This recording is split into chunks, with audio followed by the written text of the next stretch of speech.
Leiden University Medical Center and a professor of clinical pharmacy at the Leiden University. He is a member of the Royal Dutch Academy of Science and of Academia Europaea. His main clinical interest is pharmaceutical patient care in oncology, but his research is focused on personalized therapeutics, investigating inter-individual variability of drug response with the emphasis on pharmacogenomics. In this field, he was the coordinator of the largest Horizon 2020 project, Ubiquitous Pharmacogenomics, aimed at implementing preemptive pharmacogenetic testing in Europe. So this was a seminal study for the wide adoption of genetically guided prescribing in Europe, and today he's going to present the results of this study. So please, Henke. Thank you so much, Vita, for your kind introduction. Ladies and gentlemen, we are indeed very happy to have so many people in the audience today, as Julie said. I remember about 5 years ago, we also had a session on pharmacogenetics at this conference, and there were only a few people in the audience. So we are extremely happy to have a full hall today. So thanks for coming here. So obviously, drugs in today's healthcare, drugs are the cornerstone. So if you go to your general practitioner, you have about 50% chance of having a prescription. And interestingly, there is a high variation in the European Union. So in the Nordic countries, you go to your general practitioner, you have a chance of, let's say, 20 or 30% of having a prescription. In the southern countries, in Spain, in Portugal, the chance of having a prescription when you go to your physician is around 90 or close to 100%. I think in Scotland, UK, it's around 50 to 60%. So probably the only exception is our surgeons, but most interns, general practitioners use medicines to cure their patients. And of course, the drugs are safe at the population levels, are registered by FDA and EMA in the European Union. And these drugs are all licensed, registered, based on the balance between efficacy and safety. And of course, that is a difficult balance because you accept more side effects in case of anti-cancer drugs, for example, as compared to pain medication. So at the population level, drugs are clearly safe, registered in the European Union, but at an individual level, drugs may be extremely unsafe and inefficacious. So we all recognize, as clinicians, we all recognize this situation. You have 3 patients going to their physician, patients A, B, and C. They go to their physician with symptoms. Diagnostic procedures are being done, and the diagnosis is made, and the treatment with a regular drug at a regular doses, normal dose, is started. The patients come back to the physician after 3 weeks of therapy, and patient A has still symptoms, no effect of the drug. Patient B is the happy patient, all symptoms resolved, and patient C is extremely unlucky because he has still symptoms. The drug appeared to be ineffective, and it even got worse because the patient experienced side effects of the drug. And one of the oldest questions in pharmacology is, how is this possible? If you have 3 patients treated with the same drug, with the same dose, how can the response be so variable? In our pharmacology classes, we have learned that these are the typical variability in humans that explain why patients respond differently on the same drug. So age is very important, body weight, body stature. Co-medication, of course, is also important. Comorbidity, here's a pregnant woman, which is not say a comorbidity, but different diseases play a role, and also ethnicity plays a major role in why patients respond differently. You see a patient man with a bottle, also environmental factors play an important role in explaining why patients respond differently on a similar drug. But since 50 years or so, we also know that drug response is a heritable trait. So most patients respond to a normal dose, but others need a reduced dose or a higher dose to have an effective and safe drug treatment. And also, patients may respond better on alternative drug and alternative medication.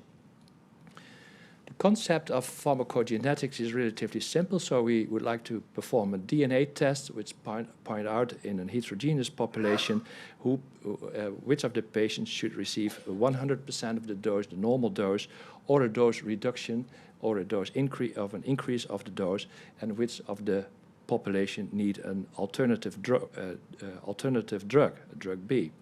The term pharmacogenetics was coined by Friedrich Vogel in 1959. He first used the term pharmacogenetics. And as Julie nicely explained, that is not only liver enzymes that are variable, but also all proteins involved in the action of the drugs may introduce variability in drug response. So drug transporters which help drug to being absorbed, metabolism in the liver, mainly in the liver, but also in the gut, and also the elimination pathways may be variable. But also when a drug, so that's what we call pharmacokinetics. And also when a drug binds to the drug target, the receptor, this is also a protein. The genes encoding these proteins are highly variable, and also VCAR-C1 is a nice example, introduces variability. But also once the drug has bound to the drug target, the receptor, signal transduction pathways, many proteins are involved there, and the genes encoding these pathways, the signal transduction pathway, also are highly polymorphic and introduce variability in drug response. So pharmacokinetics, pharmacodynamics, metabolism, and drug action together introduce our response for variability in drug response. It may cause adverse drug reaction, but these adverse drug reactions can be prevented by dose adjustment. This is an example, a sort of classical example on 5-FU and capecitabine. These are both anti-cancer drugs widely used in breast cancer, head and neck cancer, colorectal cancer. And patients carrying this so-called STAR2A variant in the DPYD gene, and the DPYD is the gene encoding the enzyme which is involved in the metabolism of 5-FU and capecitabine. If you carry this STAR2 genetic variant, then you would give the normal dose of these drugs, then you have a chance of 73% of having severe adverse drug reactions. That can easily be prevented by giving 50% of the dose of the drug, and then the chance of having a severe adverse drug reaction is 28%, which is similar to patients receiving the normal dose without having this genetic variant. Of course, the question comes up, if you reduce the dose of an anti-cancer drug, does that compromise efficacy? So many clinicians are afraid of reducing the dose, especially in case of anti-cancer drugs, because they are afraid of a decreased efficacy of the drug. So this, based on the evidence in the literature, in the Netherlands we introduced prospective DPYD testing, and it was introduced in 19 Dutch hospitals. The paper was published in Lancet Oncology, and it shows that the efficacy is, the toxicity adverse drug reaction is decreased to, let's say, a baseline incidence. And I can safely say that now in the Netherlands, all patients before being treated with 5-FU or capecitabine are tested for the genetic variants in the DPYD gene, and the dose is adjusted in case of in case the patient carries one of the four. We are testing 4 genetic variants in the patients.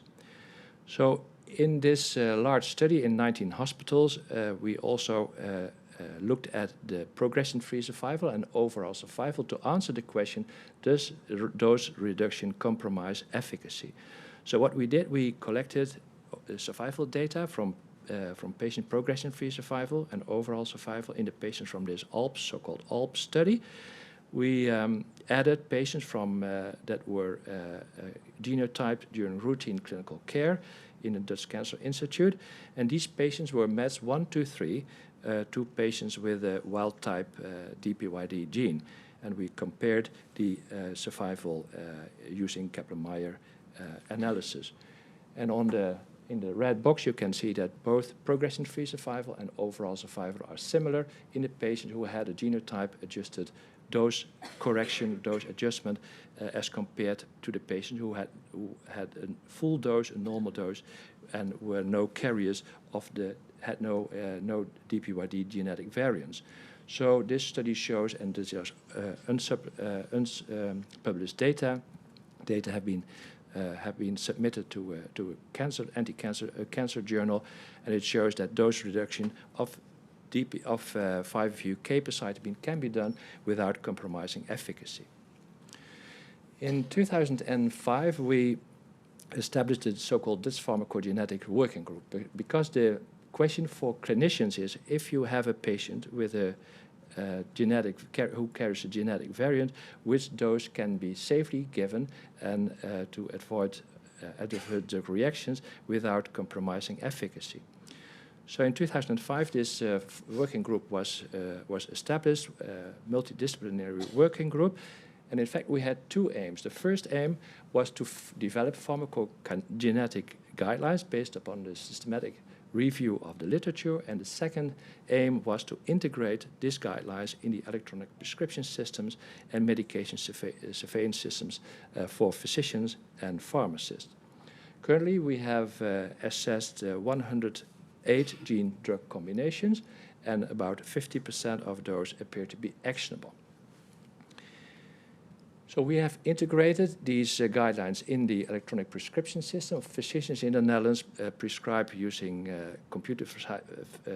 computerized prescription systems. This is an example where the patient had a prescription for nortriptyline.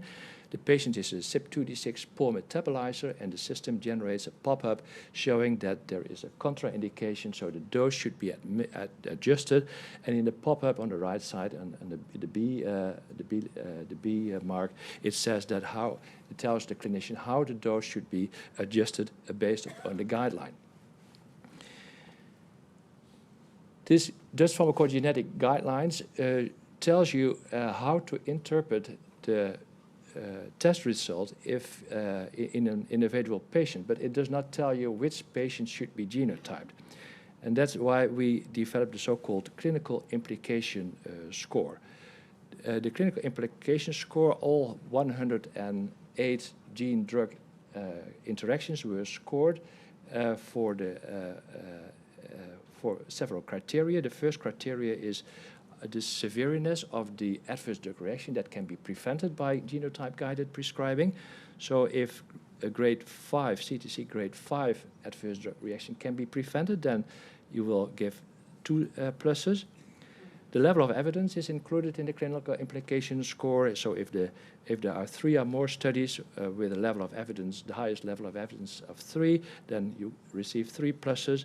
The number of needed to genotype is taken into account. So if the number needed to genotype is low, then you have more pluses. And if the pharmacogenetic information is included in the drug label of EMA or FDA, then you will receive 2 pluses. The maximum number of pluses is 13. And if a drug-gene combination has 6 to 10 pluses, then we consider this gene-drug interaction being essential, meaning that the patient should be genotyped before the start of the therapy takes place. So here are some examples of drugs for which the Dutch Pharmacogenetics Working Group considers essential, beneficial, potentially beneficial. We only scored the actionable genotype gene-drug interactions. So 5-FU and capecitabine, the example I just explained, are scored as being essential gene-drug interactions, and patients should be genotyped before start of the therapy. The Dutch pharmacogenetic guidelines are published in the European Journal of Human Genetics, and tomorrow there is an abstract, a poster in a poster session showing an abstract on the publication of the guidelines in your journal. The pharmacogenetic information is also included in drug labels. FDA is in the FDA drug labels. There are 397 gene drug labels include information in one way or another about pharmacogenetics, about the role of genetics in drug response, or ADRs. EMA is lagging a little bit behind. They have close to 200 drugs with some pharmacogenetic information in the drug label. Dunnenberger, I think Dunnenberger showed for the first time in 2015 already that if you test, while the incidence, the frequency of the allele frequencies of the individual alleles, genes, may be low, for example, in DPYD, the frequency is 4, 5, or 6%. If you compose a panel of the most important pharmacogenes, then, and you would test for the entire panel, then 95% of the patients have at least one actionable genotype. And we took this, we composed a panel of genetic variants, including the most important pharmacogenes, metabolizing enzymes CYP2C9, 2D6, 3A5, DPYD, and also drug transporters and VQC1, 40 alleles in total. And we started an implementation study in primary care with general practitioners and community pharmacists in the vicinity of Leiden. 200 patients were included at that time, and we could confirm that close to 90% of the patients had at least one actionable genotype.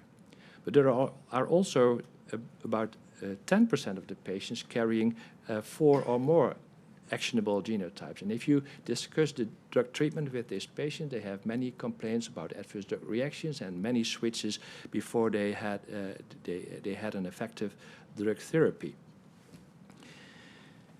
So based upon this data, we did a sort of simulation.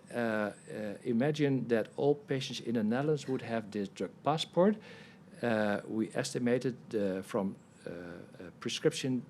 drug prescription data 2016 in the Netherlands, and found that 192,000, close to 200,000 first prescriptions should have been adjusted if you had known their genotype, or that means that 1 in every 19 prescriptions done by the physician needs an adjustment based upon the genetic profile.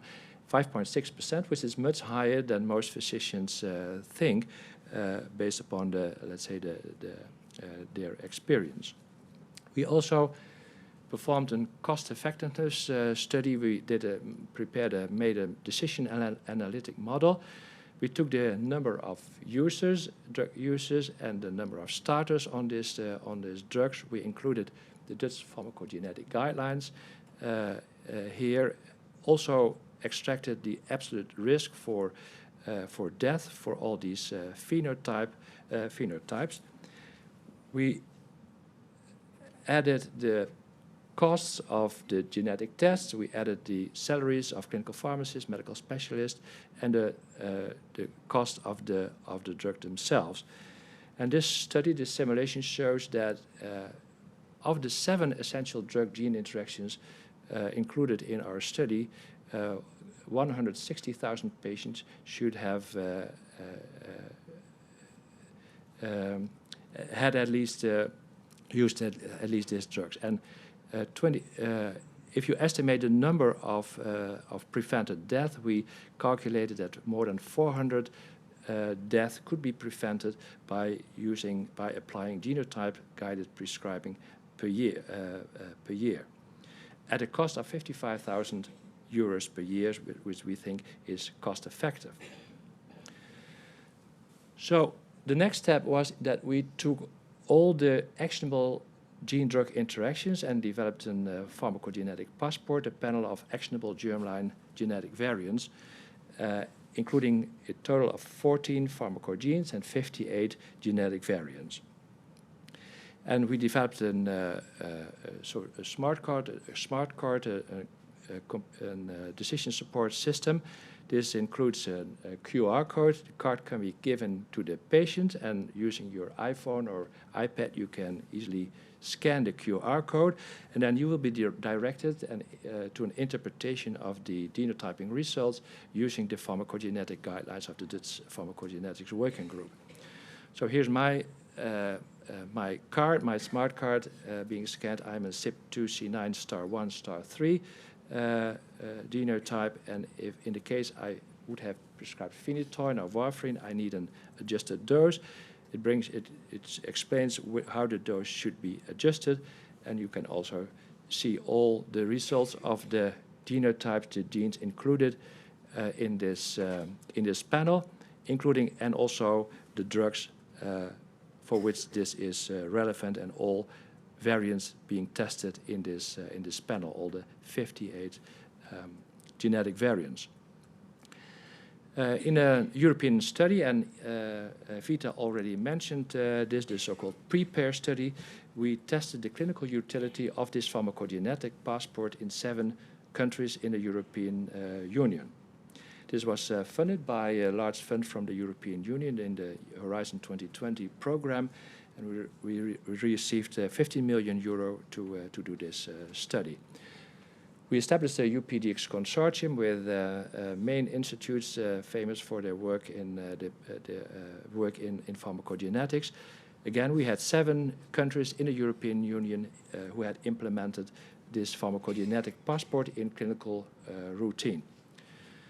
This PREPARE study, the preemptive pharmacodynamic testing preventing ADRs, was an open-label study, multi-center, 7 countries, but more and even more centers, a controlled, cluster-randomized study, crossover implementation study. 12 genes panel was implemented using the Dutch pharmacogenetic guidelines, and a patient could be included if he or she received a first prescription for a drug for which the Dutch pharmacogenetic guideline decided that this was an actionable gene interaction. The primary outcome of this study was the incidence of clinically relevant adverse drug reactions by the index drug, so that the first prescription in the first 12 weeks of follow-up. The countries were randomized started either with pharmacogenetically guided prescribing, and after 18 months switched to standard of care, or started with standard of care and switched after 18 months to pharmacogenetically guided prescribing. These were the drugs from the included in the pharmacogenetic guidelines. The Dutch pharmacogenetic guidelines, you can see a wide variety of anti-cancer drugs, but also drugs prescribed by general practitioners are included. And again, these are all actionable gene-drug interactions, drugs with actionable gene-drug interactions as described by the pharmacogenetic guideline group. So here's a patient's journey in the study arm. Patients was included in the study. DNA sample was taken. The result of the genotyping was recorded in the electronic medical record, and patient also received the code card, the safety code card, so the smart card, and the physician applied pharmacogenetically guided prescribing in the active arm, in the intervention arm. Patients were contacted after 2, 4, 8, and 12 weeks by a research nurse and made an inventory about the incidence and severeness of the adverse drug reactions. We also used the inline online LIMS system, which is a system where patients can register adverse drug reactions, so a patient-reported outcome. All adverse drug reactions that were registered were scored for severity, and we included only grade 2 to 5 CTC adverse drug reactions, and in oncology patients we only took grade 3, 4, 5, so severe and clinically relevant adverse drug reactions were taken into account in our endpoint. Also, the causality of the adverse drug reaction with the drug being used was assessed using the Liverpool Causality Assessment tool, the LCAT tool, and we only included adverse drug reactions which appear to be definite, probable, or possible related to the drug that was used. So here you can see the patient recruitment. So in the first 18 months, 3,581 patients were included, and then on the 1st of October 2018, centers switched to the alternate arm. The first patient was included on March 7, 2017 in Italy, Aviano and Cancer Clinic. After the switch in 2018, recruitment in the alternate arm started. You can see here a COVID effect from February 2020 onward. Recruitment was more difficult, and we ended up with close to 7,000 patients in this study. So here is the demographics table, table 1 of this study. 6,944 patients were included. The median age was 57. 49% of them was women. We assessed the global health score of all patients, registered number of allergies and number of co-medications, and here you can see the percentage of patients being included in the overall study per country. The turnaround time, of course, is of utmost importance, and by protocol we said that the maximum turnaround time should be 7 days, and that was feasible in all centers. In the Netherlands it was 4 days, UK 7 days, in Italy 1 day. So the turnaround time of a maximum of 1 week was feasible in our study, in a way that physicians could adjust the drug therapy as soon as possible. So I told you the follow-up was 12 weeks. We asked for adverse drug reactions during the first week of therapy, and the follow-up, the number of patients with a follow-up of 12 weeks was close to 90% in all countries, and was very good indeed. So in the statistical analysis of this study, we used the so-called gatekeeping analysis, meaning that in the first step we compared the incidence of adverse drug reactions only in the patients with an actionable genotype. So we estimated that 10% of the patients would have an adverse drug reaction in the control group versus 6.8% in the intervention arm. And if this difference was statistically significant in Gatekeeper 1, we would perform a Gatekeeper 2 analysis in the entire population. And of course, in the Gatekeeper 2 step, you expect a dilution of the effect because only not all patients carry an actionable genotype. So in the result in the actionables in the Gatekeeper 1 step, there was a statistically significant reduction of adverse drug reactions of 30%, odds ratio of 7.7, which was highly statistically significant in favor of the study arm. Some weeks ago, the paper was published in the Lancet, and you can read all the details of the study and the analysis in this paper. So, because this step was the first step of the Gatekeeper was positive, was statistically significant, we did also the analysis in all patients, and it appeared that also in all patients there was a statistically significant reduction of 30% in favor of patients who had genotype-guided prescribing. We were a little bit surprised by the fact that we didn't see dilution here, because, as I said, we expected dilution of the patient of the effects in the entire population, because only 25%, 22.5% of the patient had an actionable genotype. And the reason is that this was a real-world study, and this real-world design of the study makes that there is an imbalance between the arms. So if after the switch, after 18 months, drugs are included in the control arm with a higher toxicity profile, then you may expect a higher ADR rate in the control arm. So you need to correct for the imbalance between this arm. And in fact, when we do that, then we see that the effect increases from 30% to 39% in the actionable patients, and in all patients in the dilution the effect in the entire population disappears because is no longer statistically significant. So we believe that the case mix changes explain why we see the same. Didn't see a diluted effect in the overall population. So as a take-home message, pharmacogenetics, I hope we have convinced you that pharmacogenetics plays a role in modern medicine to personalize therapeutics, and implementation of pharmacogenetics in clinical practice is feasible, has shown to be effective, and many studies shows that it improves patient outcome, and the PREPARE study adds to that, showing that also the approach itself, not focused on one or two drugs, but the approach improves patient outcome. Pharmacogenetic testing in the recent years has moved from reactive by explaining why patients respond differently on a particular drug to pre-therapeutic in case of DPYD and preemptive like we did in the PREPARE study.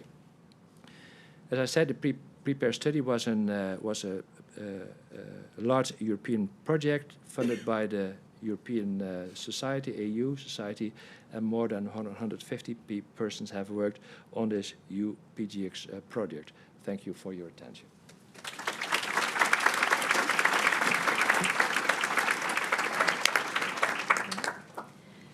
Thank you, Henk-Jan, for adding further to this evidence of the importance of pharmacogenetic testing, especially like in preemptive or pre-treatment way. And we have time for questions. Yes? Hi, thanks for the great talk. I'm Ella, a student from the University of Edinburgh.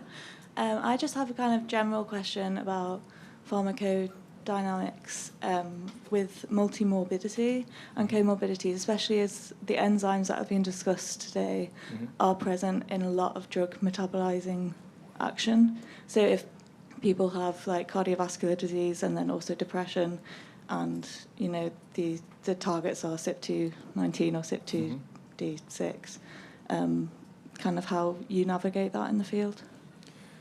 Yeah. So if we look to the guidelines from CPIC and the pharmacogenetics guidelines, and you separate them in whether they improve efficacy, so are they related to adverse drug reactions or are they related to efficacy of drug, then I estimate that 80% of the gene-drug interactions currently prescribed are related to adverse drug reactions.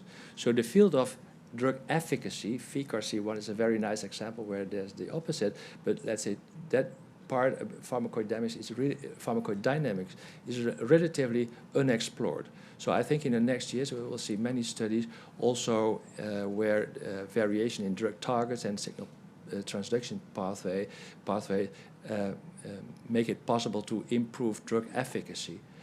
Even more complex is where you have combined. So if you have a patient with a poor metabolizer for let's say CYP2D6 and using a CYP2D6 metabolizing drug, and where you also have let's say another variant related to pharmacodynamics. These type of combinations are not being prescribed in the guidelines yet, and the reason is that the number of patients, so it's very difficult to study patients who have this multiple combinations of variation. But that is something to investigate in future, but not currently being prescribed. Thank you. Yeah. Perhaps I may add on that we have a new European project ongoing, building upon the experience of UPGX, and this project will Safe Polymed. It will also investigate the drug-drug and the drug-gene interactions. So perhaps in a couple of years we can answer your question better. Over there, please. Hi, my name is Keenan Mokbil. I'm from University of Exeter. How could you explain to us that your results are in variance with the genotype-guided randomized controlled trials of the individual genotype drug pairs that you included? For example, for clopidogrel, that the most recent genotype-guided randomized controlled trials, like Popular Genetics and I think the other one is Taylor PCI, found there is no significant reduction in the toxicity, or here talk about the bleeding. Why, when you have all those kind of genotype drug pairs collectively analyzed, that showed a bit more significant results? Yeah, so when we designed the PREPARE study, we were thinking, will we do a study on single gene drug pairs, for example, DPYD or tamoxifen sub-2D6, or would it be more interesting to test the approach, the feasibility of the approach and the effectiveness of the approach? And we choose for the latter. And the reason is, if you, let's say, for example, if you would do a study on tamoxifen and CYP2D6, so a single gene and a single drug, that would take you, let's say, 10 years to have many patients, enough patients with an event, with a recurrence of the disease, to estimate the effect. And also, in the meantime, there was already pre-existing evidence on the individual drug gene pairs showing positive studies, but also indeed negative studies. So we choose to test the approach rather than testing, collecting evidence for single gene drug pairs. Yeah, because there are already actually genotype-guided randomized controlled trials in clopidogrel in other study. Yeah. And they found actually that there is no actually association between. Yeah, so the expert on clopidogrel is here, is Julie. Probably, Julie, you will respond on that. Oh, thank you.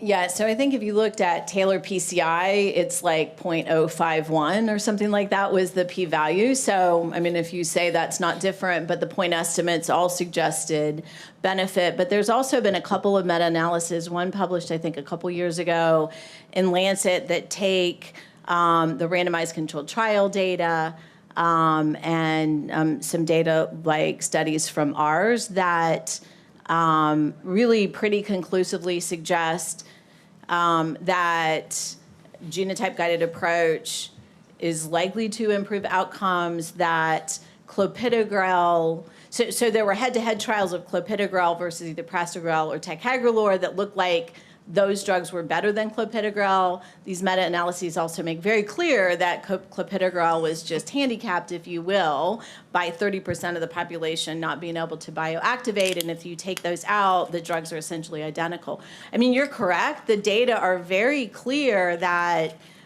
we don't really see bleeding risk, which would, there was hypothesis that the star 17 allele, which theoretically could increase the conversion, would lead to bleeding risk. And the data pretty clearly don't show a bleeding risk. So it's, you know, to the point of adverse effect versus efficacy. I mean, the clopidogrel story is not about adverse effect, unless you call death, stroke, and MI an adverse effect, right?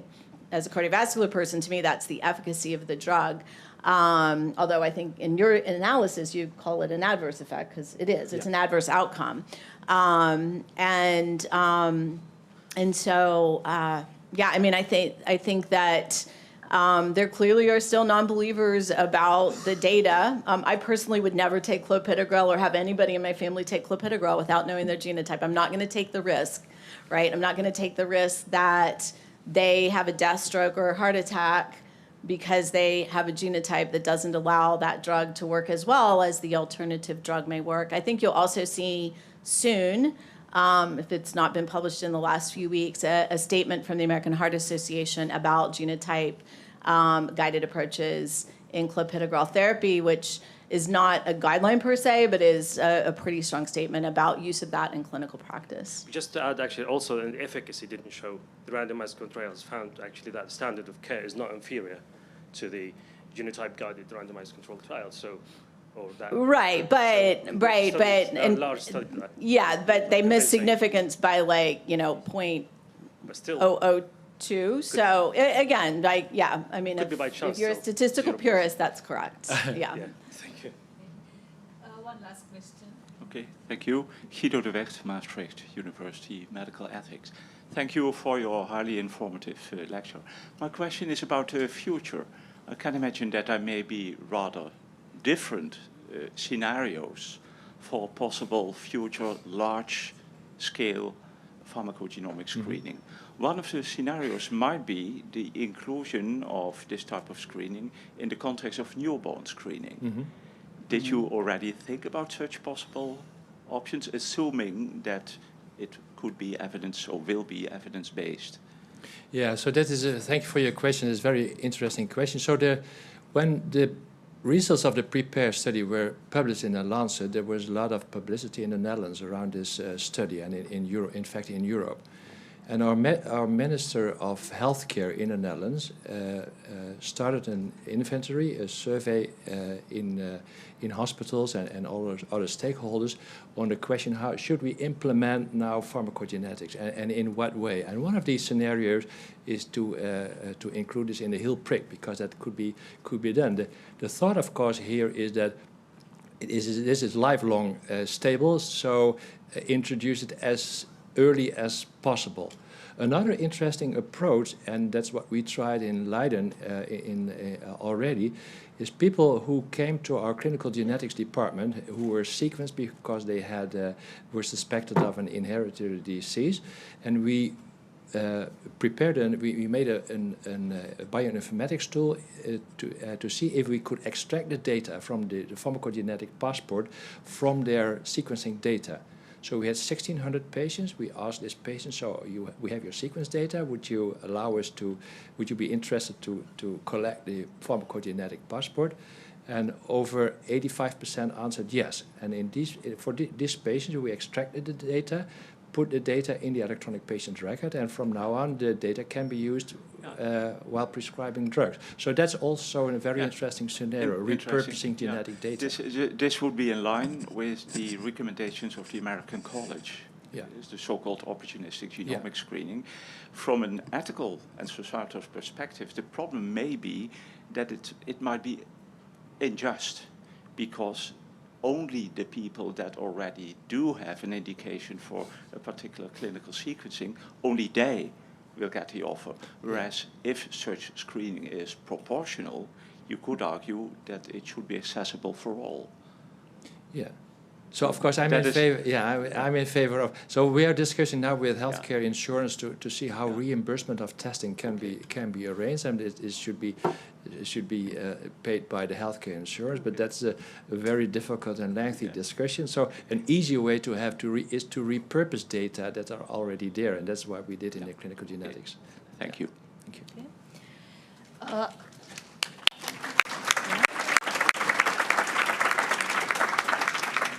So I would like to thank the speakers of this session, Julie and Henk-Jan, for excellent and very clear presentations.